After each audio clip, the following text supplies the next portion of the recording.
हमने बूढ़ी काकी ये पूरक पठन को हमने शुरुआत की थी। तो इसके पहले प्रस्तावना में हमने शुरुआत में देखा था कि बूढ़ी काकी का भतीजा बुद्धिराम और उसकी पत्नी रूपा, इनके यहाँ बूढ़ी काकी उनके साथ रहती है और साथ रहने के बावजूद सारी संपत्ति उसने अपने भतीजे बुद्धिराम के नाम कर दी है। फिर भी बूढ़ी काकी को पेट भर खाना नहीं मिल रहा। इसके बाद का आगे का हम पाठ आज देखेंगे। रात का समय था। बुद्धिराम के द्वार पर शहनाई बज रही थी और गांव के बच्चों का झुंड विस्मयपूर्ण नेत्रों से गाने का रसास्वादन सुख लेना रसास्वादन कर रहा था। चारपाइयों पर मेहमान विश्राम कर रहे थे। अभी ये जो वर्णन किया है, तो इस वर्णन से हमें पता चलता है कि यहाँ बुद्धिराम के घर में कुछ कार्यक्रम हो रहा है। एक अंग्रेजी पढ़े हुए नवयुवक इन व्यवहारों से उदासीन थे। उदासीन का मतलब है विरक्त। ये जो कहीं भी कार्यक्रम होता है, तो इस कार्यक्रम में पूरे रीति रिवाजों के साथ ये कार्यक्रम रखा जाता है। तो यहाँ पे बुद्धिराम के घर पर भी ये कार्यक्रम था और इस कार्यक्रम के लिए उन्होंने उसके बुद्धिराम के घर के द्वार पर ही शहनाई वालों की शहनाई बज रही थी, गाने बज रहे थे और ये गाने सुनने के लिए गांव के छोटे छोटे बच्चे भी उसके द्वार पर, उसके दरवाजे पर खड़े खड़े ये गाने सुन रहे थे। तो कुछ मेहमान इस कार्यक्रम में आ गए थे और वो चारपाई या खटिया हम कहते हैं, तो उस टेबल पे वे विश्राम कर रहे थे, बैठे थे। और उसके बावजूद एक दो अंग्रेजी पढ़े हुए नवयुवक भी इस कार्यक्रम में शामिल हुए थे, लेकिन ये रीति रिवाज वगैरह उन्हें कुछ अच्छे न लग रहे थे, इसलिए वो थोड़े से विरक्त थे, उदासीन थे। इस कार्यक्रम में वो पूरे एंजॉय नहीं कर पा रहे थे, इसलिए इस कार्यक्रम से वो थोड़े विरक्त हो गए थे। वे इस गवार मंडली में बोलना तो सम्मिलित होना अपनी प्रतिष्ठा के प्रतिकूल समझते थे, क्योंकि ये नवयुवक ज़्यादा पढ़े लिखे थे, उन्हें अंग्रेजी भाषा पर प्रभुत्व था।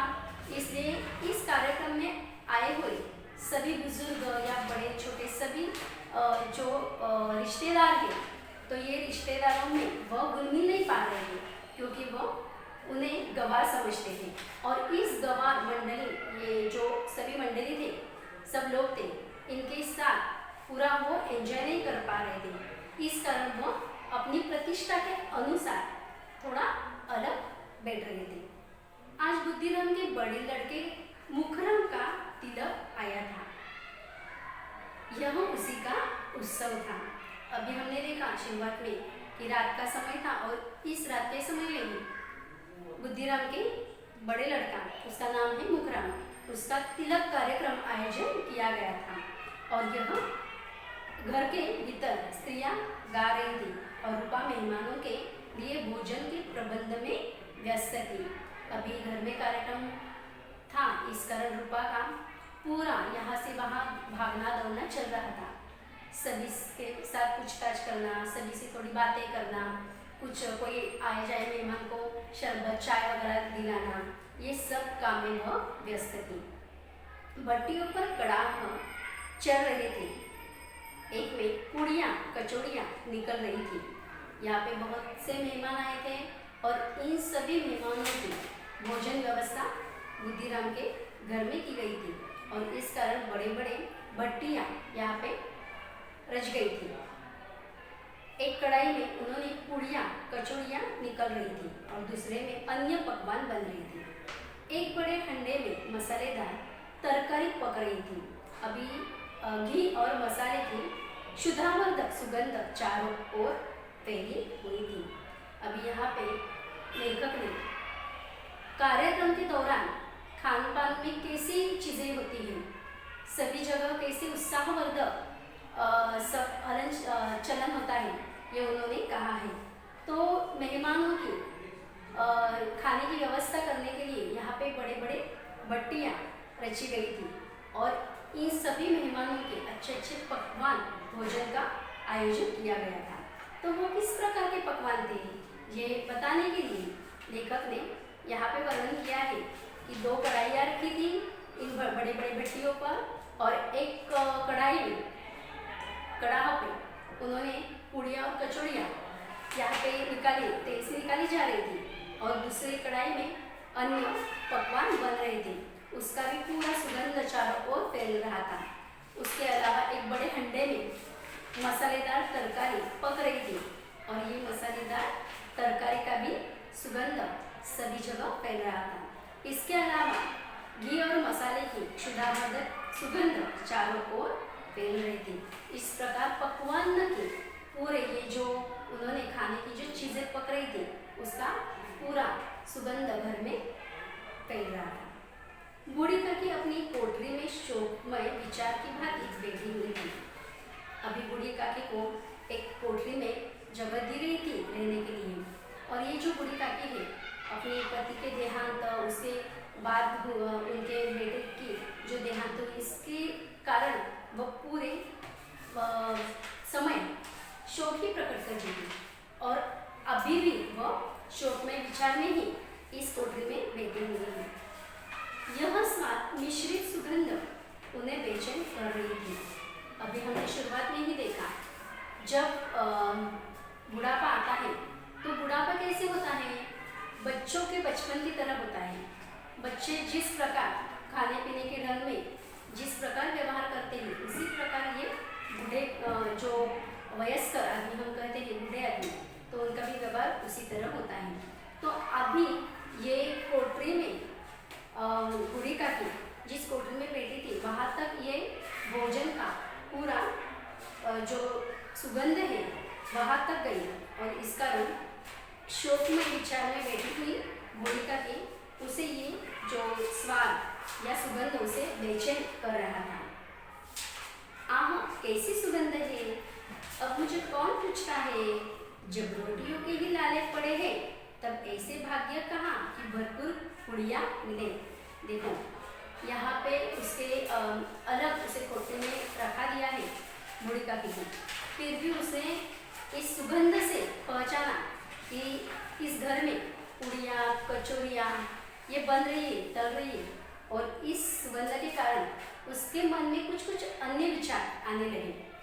वो सोचने लगी कि अरे मुझे हर रोज का जो खाना है 2 वक्त का, वो भी मुझे भरपेट नहीं मिलता है। तो यहाँ पे जो रोटियों के लाले पड़ते हैं, रोटियों के लाले पड़ना का मतलब है पेट भर भोजन न मिलना। तो वो विचार करती है बूढ़ी काकी कि हमेशा मुझे यहाँ पे रोटियाँ नहीं मिलती सूखी, तो यहाँ पे पूड़ियाँ मुझे कौन पूछेगा, कचौड़ियाँ मुझे कौन देगा। यह विचार कर उन्हें रोना आया।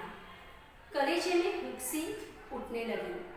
कलेजे में हुक्सी उठना, मन में वेदना उत्पन्न होना, ये विचार, ये पूरा सोच सोच कर उन्हें रोना आने लगा। कलेजे में हुक्सी उठने लगी, परंतु रूपा के भय से उन्होंने फिर मौन धारण कर लिया था, क्योंकि रूपा तीव्र स्वभाव की थी, वो तीखे स्वभाव की थी, जल्दी से वो रुद्ध होती थी। इसलिए इस सब कारण ये बूढ़ी काकी ने क्या किया, पूरे उसके जो मन में विचार थे वो उसने व्यक्त न किए। उसने क्या किया, फिर से मौन धारण किया, चुप बैठी रही। मौन धारण करना, चुप बैठना। फूल हम घर में भी सूख सकते हैं, परंतु वाटिका में कुछ और बात होती है। अभी यहाँ पे देखो किस प्रकार यहाँ पे उपमा दी गई है कि फूल हम घर में भी सूंघ सकते हैं। घर में अगर फूल होते हैं तो हम उसकी सुगंध ले सकते हैं, परंतु वाटिका में पूरी जगह है, पूरे जगह पे फूल बिखेरे हैं, तो उस जगह एक एक फूल के हम पूरे एक एक फूल हम सूंघ नहीं सकते। तो वहाँ का जो माहौल है कुछ अन्य प्रकार का होता है। पूरे वहाँ का जो वाटिका होती है, उस वाटिके में सभी प्रकार के फूलों की सुगंध अपने आप फैली होती है। तो उसी प्रकार उन्होंने क्या कहा है, फूल हम घर में भी सूंघ सकते हैं, परंतु वाटिका में कुछ और बात होती है। इस प्रकार निर्णय करके बूढ़ी काकी हाथों के बल सरकती हुई बड़ी कठिनाई में चौखट से उतरी। अभी ये जो वाटिका, ये फूल, ये सोना, इसका प्रत्यय यहाँ पे क्यों कहा गया है, ऐसा क्यों कहा गया है, यहाँ पे वर्णन किया गया है। तो घर में अगर पेट भर खाना न मिले तो बूढ़ी काकी किसी से कुछ न करती, लेकिन आज तो उसे कुछ माहौल और अलग लग रहा था। इसलिए उसने क्या कहा कि ठीक है, हमेशा की बात छोड़ो, लेकिन आज कुछ तो कार्यक्रम है, कुछ तो आज इस घर में है, तो आज मुझे कोई रोकने वाला नहीं। इसलिए ये मन में सोचकर बूढ़ी काकी उसने क्या किया, अपनी कोठरी से वह निकले और आगे क्या हुआ हम देखेंगे। इस प्रकार निर्णय करके बूढ़ी काकी हाथों के बल सरकती हुई, वह बहुत कमजोर है और ज़्यादा उम्र होने के कारण उसे ढंग से चल भी नहीं हो सकती है। इसलिए उसने क्या किया, अपने हाथों के बल पर सरकती हुई बड़ी कठिनाई से चौखट से उतरी। जिस प्रकार छोटे बच्चे अच्छे से चल नहीं पाते हैं, तब वो क्या करते हैं, दीवार का या किसी चीज़, अन्य चीज़ों का सहारा लेकर वह आगे चलते रहते हैं, एक एक कदम आगे बढ़ाते हैं। तो उसी प्रकार ये काकी ने भी क्या किया, बूढ़ी काकी ने, अभी उसका शरीर उसका साथ नहीं दे रहा है, बहुत कमजोर पड़ गई है ये, फिर भी अपने सोच विचार से उसने पूरी कठिनाइयों का सामना करते हुए अपने हाथों के बल वह थोड़ी थोड़ी सरकती हुई चौखट से उतरी और धीरे धीरे रेंगती हुई कड़ाहों के पास आ बैठी। जिस कड़ाह में से पूड़ियाँ और कचौड़ियाँ निकल रही थी, उसी कड़ाह के पास वह आके बैठी। रूपा उस समय कार्य भार से उद्विग्न हो रही थी, पूरी चिढ़ गई थी, उसे ये सब कामकाज हो नहीं रहा था, परेशान हो रही थी। रूपा उस समय कार्यभार से उद्विग्न हो रही थी। कभी इस कोठे में जाती, कभी उस कोठे में, कभी कड़ाह के पास आती, कभी भंडार में जाती।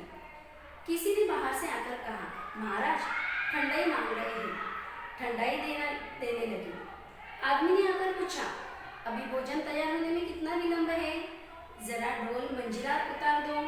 बेचारी अकेली स्त्री दौड़ते दौड़ते व्याकुल हो उठी, झुंझलाती थी, कुड़ती थी, मनस्तप करती थी, परंतु क्रोध प्रकट करने का अवसर न पाती थी। उसके पास ये सभी चीज़ों में इतनी वो व्यस्त थी, कामों में इतनी व्यस्त थी, इसलिए वह अपने उसे काम का जो क्रोध था वह प्रकट भी नहीं करने का उसे समय नहीं था। इसका मतलब हम देखते हैं, अगर हमारे घर में भी कोई कार्यक्रम होता है तो उस समय क्या होता है, घर में होने वाले सदस्य सभी की भागदौड़ शुरू होती है, सभी को ज़्यादा से ज़्यादा काम करने पड़ते हैं। तो इसी प्रकार अभी यहाँ पे जो बुद्धिराम के लड़के का तिलक समारंभ है, तो इस समय उसकी बीवी, उसकी पत्नी रूपा, उसे सभी कार्य अकेले संभालने पड़ रहे थे।